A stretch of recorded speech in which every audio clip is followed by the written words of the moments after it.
Welcome back to Maha spicy kitchen. இன்றைக்கி என் சன்னோட birthday, அந்த vlog தான் பார்க்க போகிறோம். 25 பீப்புளுக்கு நான் இங்கே ஃபுட் ப்ரிப்பேர் பண்ணிகிட்ருக்கேன். எக் பிரியாணியும் சேமியா கீரும் வந்து இன்றைக்கி டிஸ்ட்ரிபியூட் பண்ண போகிறோம். ஸோ கரெக்டான மெஷர்மெண்ட்டில் கீர் எப்படி பண்ணுறதுன்னு சொல்லிட்டு பார்க்கலாம். நான் பிரியாணிக்கு தேவையான எல்லா திங்ஸையும் எடுத்து வச்சுருக்கேன். நான் ரெகுலராக பண்ணுற பிரியாணி மாதிரி தான்.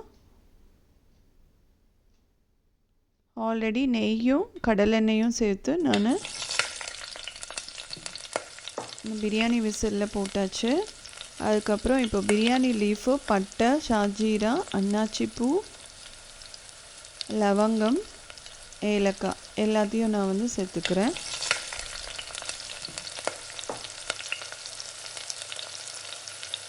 எங்கள் வீட்டில் எப்போவுமே நான் குழந்தைங்களுக்கு இல்லை வீட்டில் ஏதாவது வந்துட்டு விசேஷம் வருது, வெட்டிங் டே அந்த மாதிரி இருந்துச்சுன்னா நாங்கள் கண்டிப்பாக ஃபுட்டு வந்து டிஸ்ட்ரிபியூட் பண்ணுவோம். ஸோ நம்ம கையாலேயே ஃபுட்டு சமைச்சு கொண்டு போய் டிஸ்ட்ரிபியூட் பண்ணும்போது ரொம்பவே மனசுக்கு நிம்மதியாக இருக்கும்.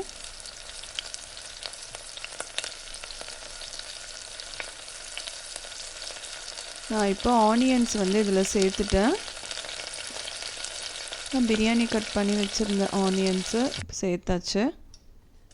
நல்லா ஆனியன்ஸ் வந்துட்டு கலர் சேஞ்ச் ஆகிற வரைக்கும் குக் பண்ணிக்கலாம். ஆனியன்ஸ் குக் ஆகிறதுக்கு நான் அதில் உப்பும் சேர்த்துக்கிறேன்.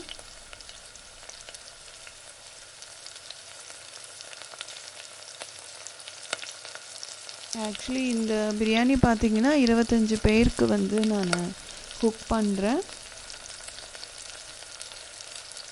இதுக்கு வந்து நம்ம பிரியாணி ரைஸ் பார்த்திங்கன்னா ஒரு 1.5 கிலோ தேவைப்படும். 1.5லேருந்து 1.25 கிலோ வரைக்கும்.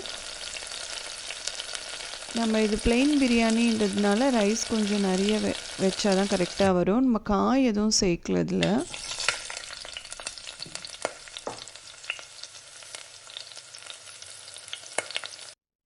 நான் இதில் பார்த்திங்கன்னா ஒரு 500 கிராமுக்கு மேலே நான் வெங்காயம் சேர்த்துருக்கேன்.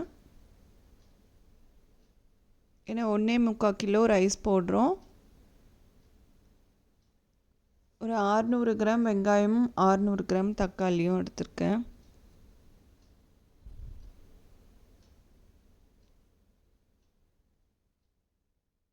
கொஞ்சம் மூடி போட்டோன்னா பாருங்கள், வெங்காயம் வந்து வெந்துருச்சு. நமக்கு கலரும் வந்து சேஞ்ச் ஆகிடுச்சு.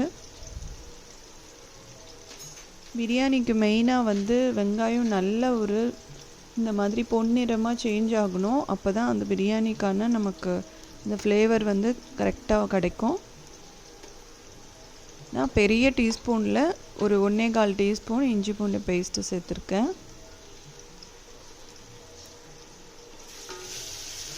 ரைஸ் பார்த்திங்கன்னா 1.25 கிலோ நான் சேர்த்துருக்கேன். இதில் நல்லா அந்த இஞ்சி பூண்டு பேஸ்ட்டு பச்சை வாசனை போகிற வரைக்கும் அதை வந்து வதக்கிக்கலாம். இப்போது அடுத்து கொத்தமல்லி, புதினா ரெண்டுமே சேர்த்துக்கிறேன். கொத்தமல்லி 1/2 கட்டு, புதினா 1/2 கட்டு எடுத்து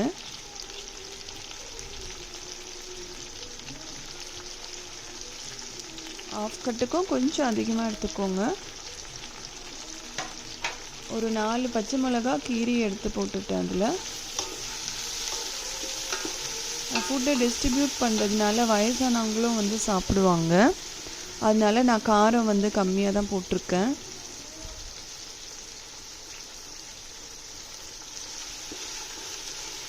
எல்லாத்தையும் சேர்த்து நம்ம ஒரு வாட்டி நல்லா வதக்கிக்கலாம்.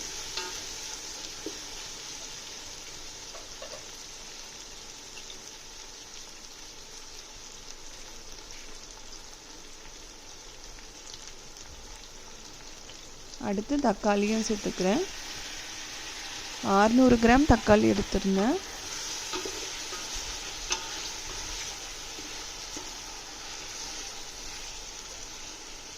தக்காளி நல்லா வேகிற வரைக்கும் நம்ம அதை மூடி போட்டு வேக விட்டுக்கணும்.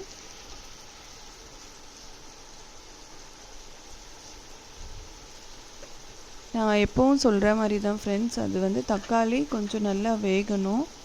அப்போ தான் நமக்கு அந்த தொக்கு கிடைக்கும் பிரியாணிக்கு. ஃப்ரெண்ட்ஸ் ப்ளீஸ் சப்ஸ்கிரைப் பண்ணுங்கள். சப்ஸ்கிரைப் பண்ணிவிட்டு வீடியோ பாருங்கள். அப்போ தான் என்னோடய அப்கமிங் வீடியோஸோட நோட்டிஃபிகேஷன்ஸ் உங்களுக்கு வரும். ஸோ சேனலுக்கு சப்போர்ட் பண்ணுங்கள். நிறைய நல்ல ரெசிபீஸ் வந்து நான் அப்லோட் பண்ண முடியும். உப்பு சேர்த்துக்கிட்டேன். ஆல்ரெடி நம்ம ஆனியனுக்கு கொஞ்சம் சேர்த்துருக்கோம்.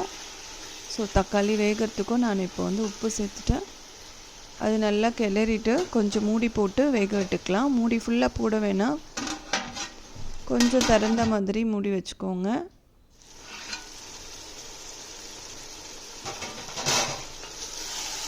ஓரளவுக்கு தக்காளி வந்து வெந்துடுச்சு, நல்லா ஸ்மாஷ் ஆகிடுச்சு. பார்த்தாலே தெரியும்.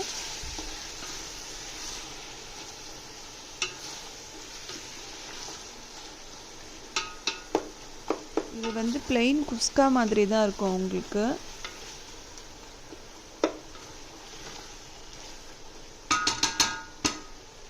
எக் பிரியாணியில் எக்கை ஃப்ரை பண்ணி கூட நம்ம சேர்த்துக்கலாம். அது எக் தம் பிரியாணி, அதுவும் உங்களுக்கு நான் நெக்ஸ்ட் டைம் அப்லோட் பண்ணுறேன். இப்போ என்ன போட்டிருக்கேன்னா, உங்களுக்கு வந்து தனியா பொடி போட்டிருக்கேன் 1 டேபிள் ஸ்பூன், ஜீரா பொடி 1 டேபிள் ஸ்பூன் போட்டிருக்கேன். நான் நிறைய ஸ்பைசஸ் சேர்க்கலை, ஏன்னா கொஞ்சம் வயசானவங்கெல்லாம் சாப்பிடுவாங்கன்றதுனால. காஷ்மீரி சில்லி பவுடர் வந்து ஒரு டேபிள் ஸ்பூன் தான் போட்டிருக்கேன். 1 + கொஞ்சம் 1.25 டேபிள் ஸ்பூன் சேர்த்துருக்கேன்.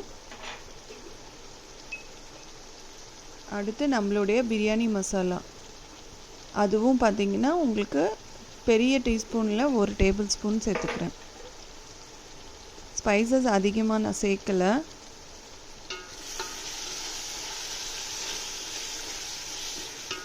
எல்லாத்தையும் சேர்த்து நல்லா கிளறி விட்டுக்கலாம். ஸோ மைல்டான ஸ்பைசஸ் இருந்தால் தான் நமக்கு அந்த இன்டைஜஷன் ப்ராப்ளம்லாம் வராது. ஃபுட்டு வந்து நம்ம டிஸ்ட்ரிபியூட் பண்ண போகிறோம், அதனால் சாப்பிட்றவங்களுக்கும் வந்து நல்லா எந்த இஷ்யூஸும் இல்லாமல் இருக்கணும். ஸோ பார்த்து பண்ணிகிட்ருக்கேன்.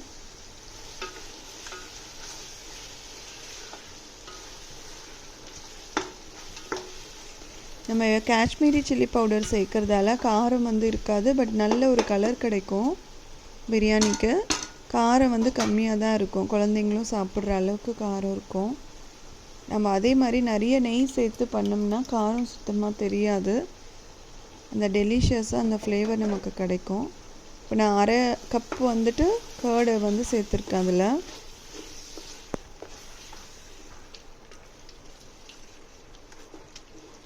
நல்லா அந்த லம்ஸ் எல்லாம் போகிற வரைக்கும் அந்த கர்டை வந்துட்டு நல்லா கிண்டிக்கலாம்.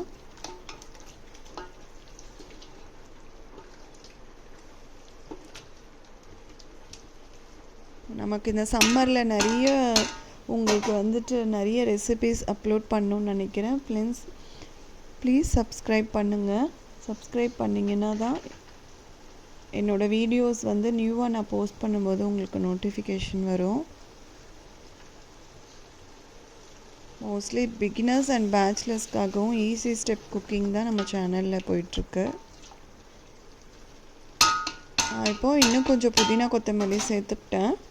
நான் தாளிப்பு டைமில் கொஞ்சம் சேர்த்தேன், நடுவில் இப்போ கொஞ்சம் சேர்த்துருக்கேன். மேலே கொஞ்சம் நெய் விட்டுக்கிறேன் நான்.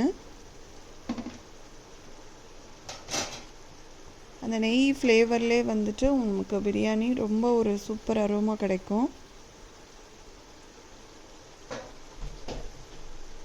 இப்போ இது கொஞ்சம் எண்ணெய் பிரிஞ்சு வர வரைக்கும் இதை நம்ம வேக விட்டுக்கலாம். நான் மூடி போட்டுட்டு தான் வேக விடுறேன். ஒரு 5 நிமிஷம் விட்டுருங்க. நல்லா ஒரு ஹை ஃப்ளேமில் தான் இருக்குது, 5 நிமிஷம் விட்டுருங்க. நல்லா எண்ணெய் பிரிஞ்சு மேலே வந்ததுக்கப்புறம் நம்ம எடுத்து வச்சுருந்த 1.25 கிலோ ரைஸ், அது பாஸ்மதி ரைஸ். இப்போ அந்த ரைஸை நான் கொஞ்சம் கொஞ்சமாக அதில் சேர்த்துக்கிறேன். 1 கிலோ பார்த்திங்கன்னா உங்களுக்கு ஒரு 4 கப் ரைஸ் வரும். 1.25 கிலோன்னா உங்களுக்கு வந்து மொத்தமாக சேர்த்து ஒரு 7 கப் ரைஸ் வந்து வரும். அதாவது 250 கிராம்ஸ் கப் எடுத்துக்கிட்டிங்க அப்படின்னா ஒரு 7 கப் ரைஸ் வரும். 7 கப் ரைஸ்க்கு நீங்கள் பார்த்தீங்கன்னா ஓப்பன் பேனில் குக் பண்ணும்போது 14 கப் வந்து நீங்கள் தண்ணி விட்டுக்கோங்க, கரெக்டாக இருக்கும் உங்களுக்கு. இதுவே நீங்கள் குக்கரில் பண்ணுறீங்க அப்படின்னா 7 கப்புக்கு 7 கப் தண்ணி விட்டால் போதும். அதே மாதிரி குக்கரில் ஒரு விசில் வந்ததுக்கப்புறமா சிம்மில் வச்சுட்டு அந்த தம்மில் இன்னொரு விசில் வந்ததுக்கப்புறமா ஆஃப் பண்ணிவிடுங்க. ஆஃப் பண்ணிவிட்டு நீங்கள் ஒரு 15 நிமிஷம் அப்படியே விட்டுட்டு அதுக்கப்புறமா திறக்கணும். நம்ம இப்படி ஓப்பன் பேனில் குக் பண்ணும்போது 7 கப் ரைஸ்க்கு 14 கப் வாட்டர் சேர்த்துக்கலாம், கரெக்டாக இருக்கும். ஆனால் திக்காக இருக்கணும். நம்மளுடைய கிரேவி கன்சிஸ்டன்ஸ் பார்த்திங்கன்னா மேலே எண்ணெய் பிரிஞ்சு வரும்போது தான் நீங்கள் ரைஸை சேர்க்கணும். நெக்ஸ்ட் டைம் உங்களுக்கு நான் தம் பிரியாணி ப்ராசஸ் கிளியர் உங்களுக்கு ஒவ்வொரு ஸ்டெப்ஸோட மெஷர்மெண்ட்டோடு உங்களுக்கு நான் அப்லோட் பண்ணுறேன்.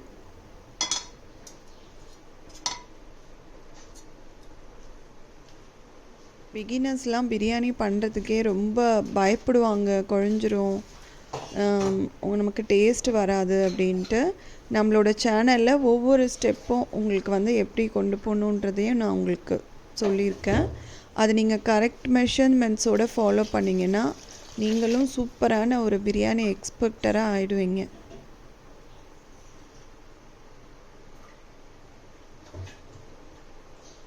இப்போ நான் வந்து அளவோடு சேர்த்துக்கிட்டேன். நான் பாத்திரத்தில் அளவு வச்சு ரைஸ் எடுத்தேன். ஸோ அதே பாத்திரத்தில் 2 வாட்டி அளவு வச்சு வாட்டர் விட்டுக்கிறேன். ஸோ இந்த ட்ரிக்கும் நீங்கள் பண்ணுற முடிஞ்சால் பண்ணிக்கலாம். நீங்கள் எந்த கப்பில் வந்து ரைஸ் எடுக்கிறீங்களோ அதே கப்பில் 2 வாட்டி நீங்கள் வாட்டர் விட்டுக்கலாம்.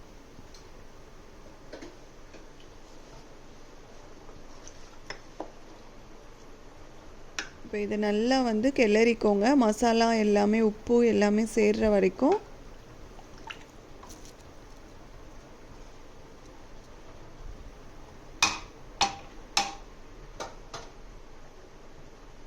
நம்ம காஷ்மீரி சில்லி பவுடர் சேர்த்ததால் கலர் நமக்கு எப்படி கிடச்சிருக்கு பார்த்தீங்களா?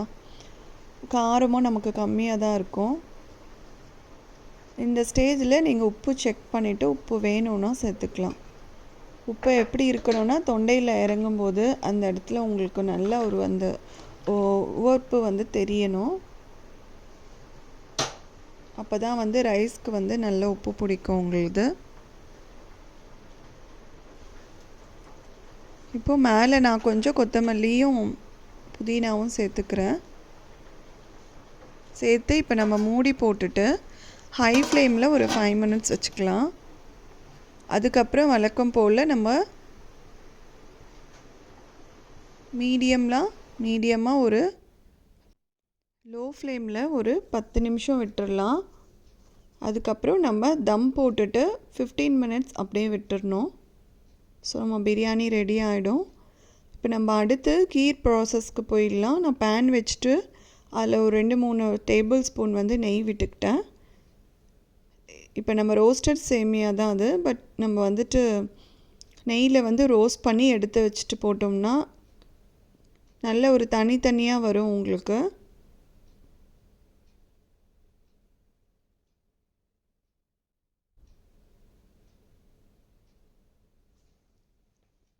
இப்போ நான் சேமியா எல்லாத்தையும் அதில் சேர்த்துக்கிட்டேன். நல்லா கொஞ்சம் லைட்டாக நீங்கள் வந்து பேனில் ரோஸ்ட் பண்ணிக்கலாம்.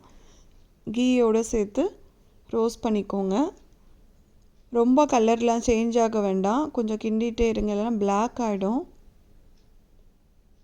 லைட்டாக ஒரு சாட்டே கொடுத்திங்கன்னா போதும்.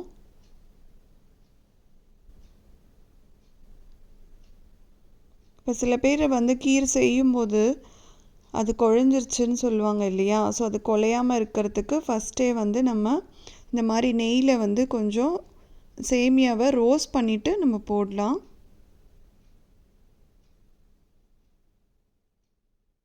இந்த மாதிரி ரோஸ்ட் பண்ணிவிட்டு போடும்போது தனித்தனியாக வரும். நான் அடி பிடிக்காமல் கொஞ்சம் கொஞ்சமாக அப்படியே கிளறி விட்டுக்கிறேன்.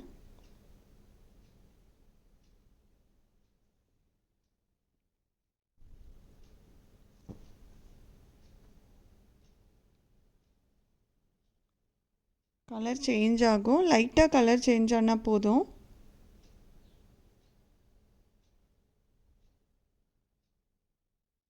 இது நல்லா ரோஸ்ட் ஆன அப்புறம் சேமியாவை வேறு பிளேட்டுக்கு நம்ம ட்ரான்ஸ்ஃபர் பண்ணிக்கலாம்.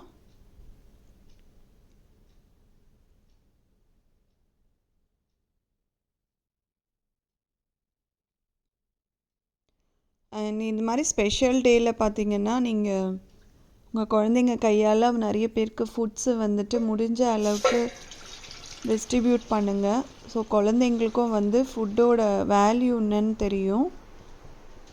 அண்ட் நமக்கு இருக்கிறதையும் இன்னொருத்தர்கிட்ட நம்ம ஷேர் பண்ணி இருக்கணும் அப்படின்ற விஷயமும் அவங்க நல்லா புரிஞ்சுப்பாங்க. நான் இன்னொரு பேன் வச்சுட்டு 1 லிட்டர் வந்து பால் எடுத்திருக்கேன். சேமியா பார்த்திங்கன்னா நான் 4 கப்ஸ் எடுத்தேன். இது வந்து 1 லிட்டர் பால் எடுத்திருக்கேன்.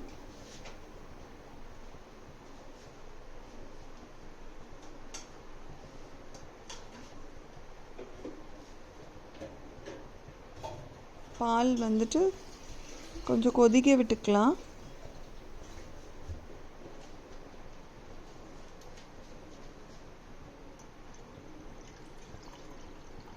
நான் இதில் ஒரு 100 ml வந்து தண்ணி சேர்த்துக்கிறேன்.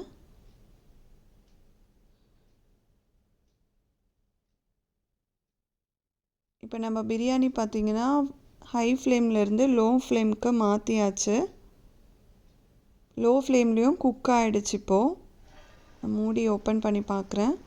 இப்போ சைட்ஸில் வந்து நீங்கள் வாட்டர் இருக்கான்னு செக் பண்ணணும். லைட்டாக உங்கள் கரண்டி விட்டு சைட்ஸில் வாட்டர் இருக்கான்னு செக் பண்ணிக்கோங்க. வாட்டர் வந்து நல்லா வந்து ட்ரைன் ஆகிடுச்சு, வாட்டர் இல்லை அப்படின்னா நீங்கள் வந்து நெக்ஸ்ட்டு தம் போட்டுக்கலாம். வாட்ரு இருந்துச்சுன்னா நீங்கள் ஒரு 2 செகண்ட்ஸ் வந்து வாட்ரு ஃபுல்லாக வந்து ட்ரைன் ஆகிற வரைக்கும் நீங்கள் அப்படியே வந்துட்டு குக் பண்ணிக்கோங்க. இப்போ நான் செக் பண்ணிவிட்டேன், வாட்டர் எதுவுமே இல்லை. 10 மினிட்ஸ் நான் வந்து லோ ஃப்ளேம்லேயும் 5 மினிட்ஸ் ஹை ஃப்ளேம்லேயும் வச்சுருந்தேன். இப்போது ரைஸும் வந்து பார்த்திங்கன்னா ஃபுல்லி குக் ஆகிடுச்சு, ஒரு 90% குக் ஆகிடுச்சு. இப்போ நம்ம தம் போட்டுட்டோன்னா கரெக்டாக இருக்கும். அதுக்கு முன்னாடி நம்ம மேலே வந்து ஒரு 2 டேபிள் ஸ்பூன் நெய் வந்து அது மேலே விட்டுக்கலாம்.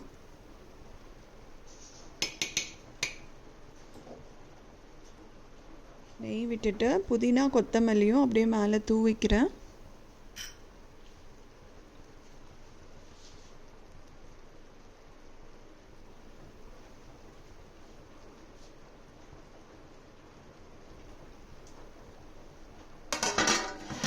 இப்போ நம்ம இதை மூடி போட்டு தம் வச்சுக்கலாம்.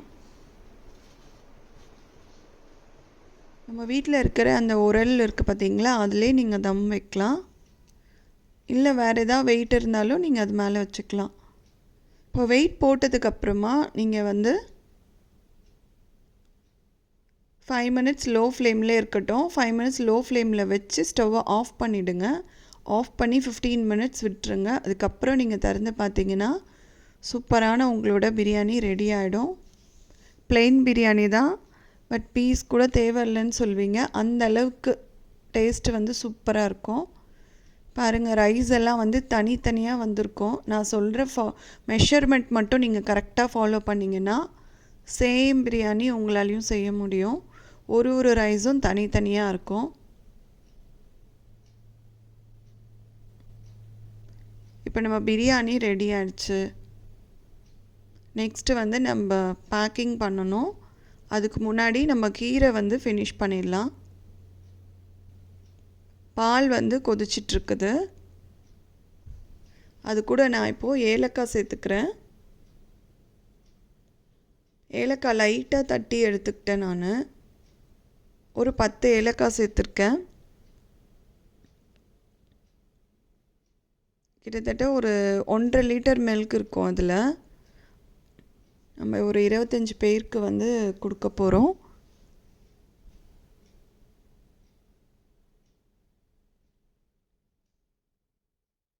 அடி பிடிக்காமல் லைட்டாக அதை அப்படியே கிண்டி விட்டுட்டே இருக்கலாம்.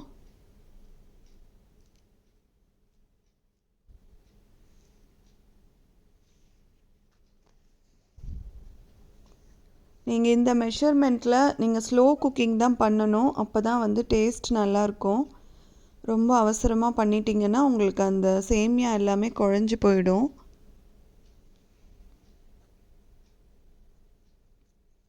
இப்போ நம்ம வந்து அடுப்பு சிம்மில் வச்சுட்டு இந்த சேமியா நம்ம சேர்த்துக்கலாம். அதில்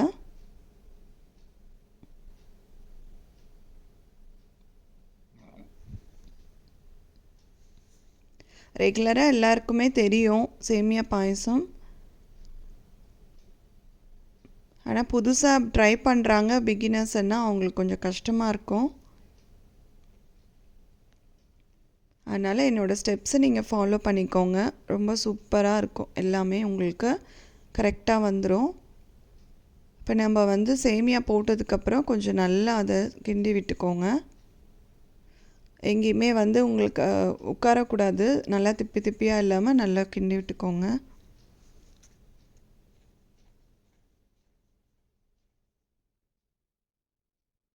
அது அப்படியே லைட்டாக பாயில் ஆகட்டும். ஒரு 5 மினிட்ஸ் பாயில் ஆனால் கூட போதும்.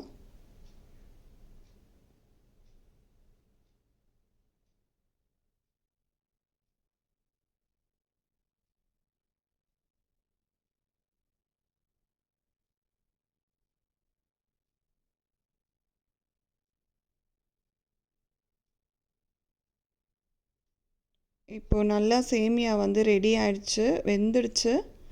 நான் இதில் இப்போது மில்க் மெய்ட் விட்டுக்கிறேன். ஒரு 4 to 5 table spoon milk made சேர்த்துக்கலாம். குழந்தைங்கள்லாம் சாப்பிட்றதால நான் கொஞ்சம் எக்ஸ்ட்ராவே சேர்த்துருக்கேன். இப்போ ஆல்ரெடி நான் அங்கே வந்துட்டு நட்ஸ் எல்லாம் வந்து ரோஸ்ட் பண்ணி எடுத்து வச்சுக்கிட்டேன் கீயில்.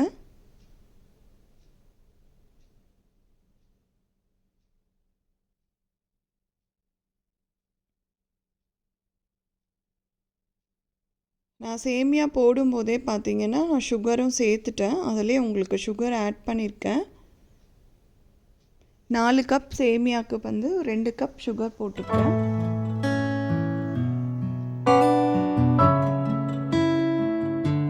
மில்க் மெய்ட் நம்ம சேர்க்கறதால கொஞ்சம் கம்மியாகவே சேர்த்துக்கலாம்.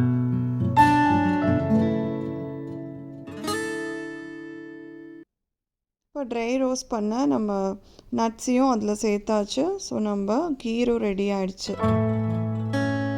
பேக்கிங்கும் நாங்கள் பண்ணி வச்சாச்சு. ஃபுட்டு ரெடி ஆகிடுச்சு, டிஸ்ட்ரிபியூஷனுக்காக பேக் பண்ணிகிட்ருக்கோம். ஸோ நம்ம சேமியா கீரும் ரெடி ஆகிடுச்சு. பேக் பண்ணி ஃபுட்டை டிஸ்ட்ரிபியூட் பண்ண போகிறோம். என்னோடய சன் தான் இன்றைக்கி ஃபுட் டிஸ்ட்ரிபியூட் பண்ணுறான் அவனோட ஸ்பெஷல் டேயில். இந்த வீடியோ பிடிச்சிருந்தா சப்ஸ்கிரைப் பண்ணி லைக் பண்ணி ஷேர் பண்ணுங்கள் ஃப்ரெண்ட்ஸ்.